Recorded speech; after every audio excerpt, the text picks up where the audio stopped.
So you want to be a G.O. and you've already applied. In fact, you've already had the interview. And now you just got the good news. I got it! I got the job! Congratulations. Yeah!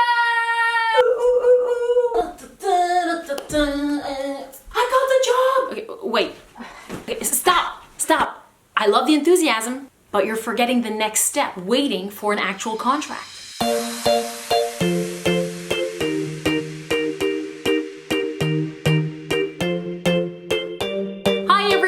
For those who don't know me yet, my name is Jessica. I was a Club Med G.O for 3 years. I made a few videos while I was there. Have you heard?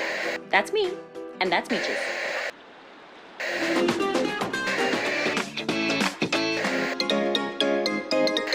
Yeah. I stopped being a G.O in December, but I still get so many messages from people who have questions about the application process, village life. I realized there was still a high demand for videos like this one with more information about how to become a G.O. The question that I get the most has to do with that time before you get a contract to an actual destination. How long does it take before you get a contract? I haven't gotten the call yet. Is that normal? What should I do while I wait? Should I sell my house, my car, my dog?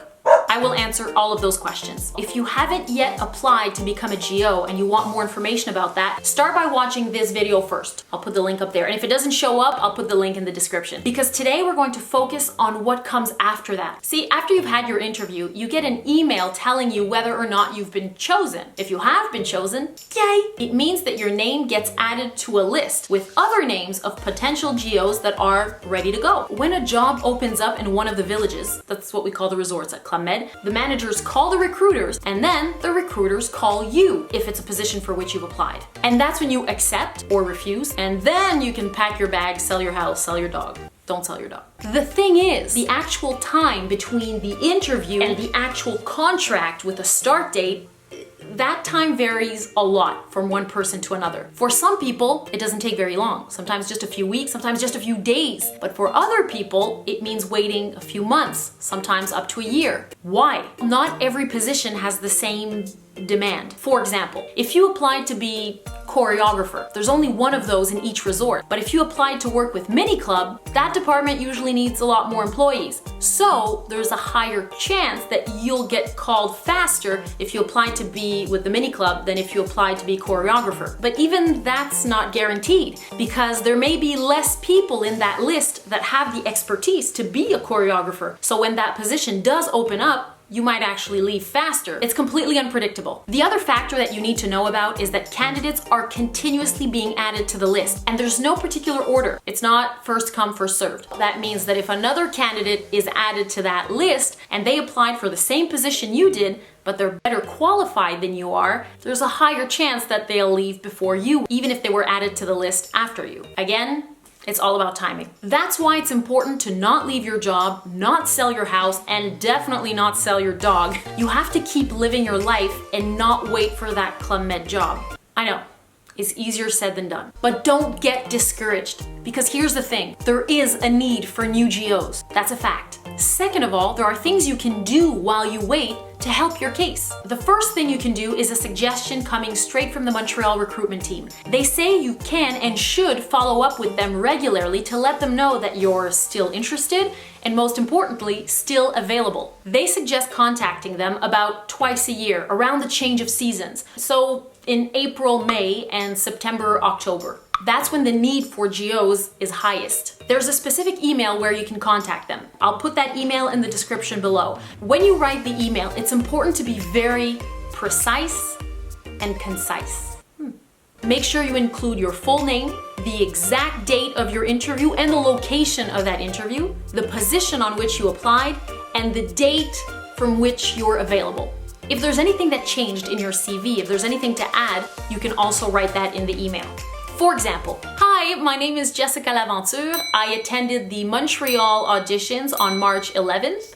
I applied for the job of sommelier, and I am available as of right now. Also, I now have a certification in red wines.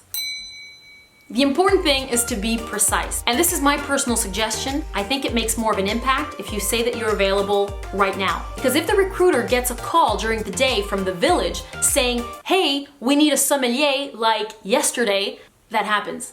Not this. They use actual phones. And if the recruiter gets your email in the same day, your profile has a better chance of standing out. Another thing you can do while you're waiting for the call is to clean up your social media channels. Erase the pictures that shouldn't belong there, and or use your channels to promote yourself. Maybe you volunteered, maybe something awesome happened at your job, maybe you traveled, maybe you performed on stage. Anything. You want to look good and professional. And if you don't want to do all that, then at least make sure you change your privacy settings so people won't have access to your channels. I think you won't be surprised to know that your future managers and future colleagues will Google you.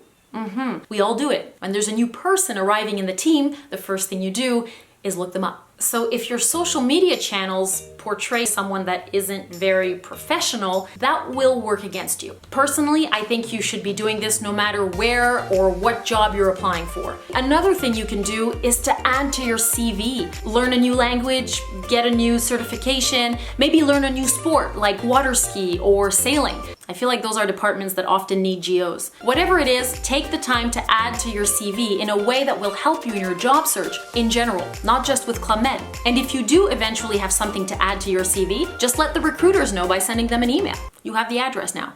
And if for some reason you are no longer available to leave, that's okay. Just make sure you send them an email to let them know. You'll look professional and it'll open up the spot for someone else who's waiting to become a GO. There's an expression in the company that says the two hardest things about Club Med is to get in and get out. That is true in every way. It took me 5 months to get the call. Trust me, it'll be worth it in the long run. Guys, I hope this helped. If you have other questions, don't hesitate to let me know by writing them in the comments below. I also have other videos about the application process that you can check out. If you'd like to see more videos like this one, please let me know by clicking on the like button, on that thumbs up. Also, please subscribe to my channel. You can click on the little bell to get notifications that tells you when other videos are coming out. And you can check out my other social media channels as well. I'm on Instagram and I'm also on Facebook. Thank you for watching until the end. You guys are awesome. Good luck in your process. All right, bye guys.